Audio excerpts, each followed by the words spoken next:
What's next? Bloodline business? Bloodline business. Because Jimmy made his return to SmackDown. Yeah, and Highly fir- anticipated. first, are you being sarcastic there? Somewhat. Some people wanted to see him, but now that he's back, it's just like okay. But we're about to talk about that. But Jimmy made his return to SmackDown. Called out Solo. And was like, "Oh, little brother took me out," so he basically challenged him to a match in the main event, against Solo. And then Roman came Hold out. on, slow your roll, jabroni. What? Where was The Rock?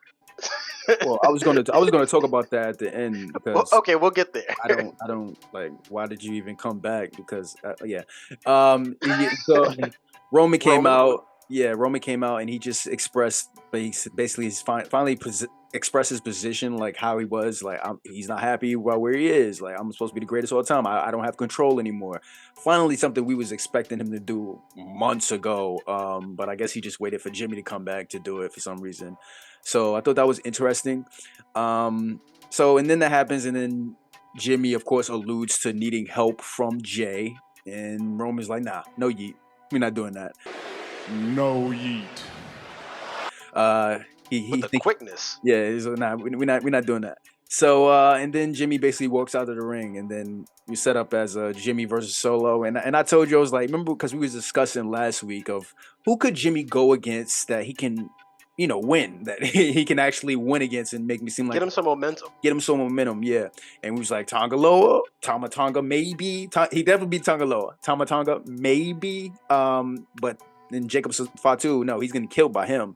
But they put him up against Solo, and we just like, okay, we both know that Jimmy's not going to win this match, which is definitely unfortunate because he's still the same character. He came out staying with the same old my brother trying to take me out. Like, Jimmy, what are you doing? He was dancing. Yeah, it was like, what are you doing here? He was just too excited for the moment for some reason when he was supposed to be more serious. Like he just took you out. Like Roman is not in charge anymore. Like so I thought it was weird. How'd you feel about it? I did not like it. Yeah. Not saying that I hated it, but there were several missteps. So for one, let's talk about the Roman Reigns piece, where because it's the shortest thing that I have to say, I'll leave with that. You had mentioned that when he spoke, he finally addressed like the standing of the bloodline, where he's currently at. He doesn't like reason he's not in power. He's a tribal chief with no tribe, and he never directly acknowledged Solo's overstepping, like why Solo made the move or what his thoughts were. It's just more so, I don't like this.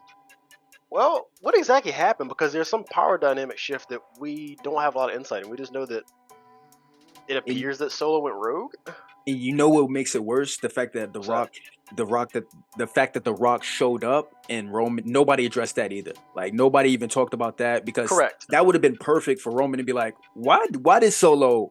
Is it because Dwayne? Like what? Is he in his ear? Yeah, like what's so it would have been perfect, and I definitely agree with you on that. Yeah, but yeah, they missed the ball on that.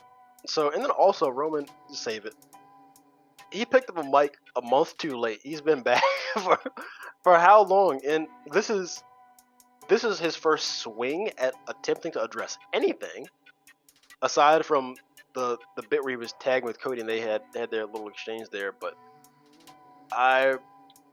it's a rare misstep in the Bloodline storyline.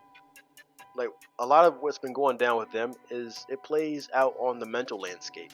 You think about the relationship between the characters, their inner thoughts, their motivations. This is like you are reading a novel, or should I say cinema, because that's the term everybody likes to use. But these are fleshed out characters, and that's something that the storyline has been known for. And then we're just not seeing something that we're accustomed to. So it is strange, and that's my thoughts on that.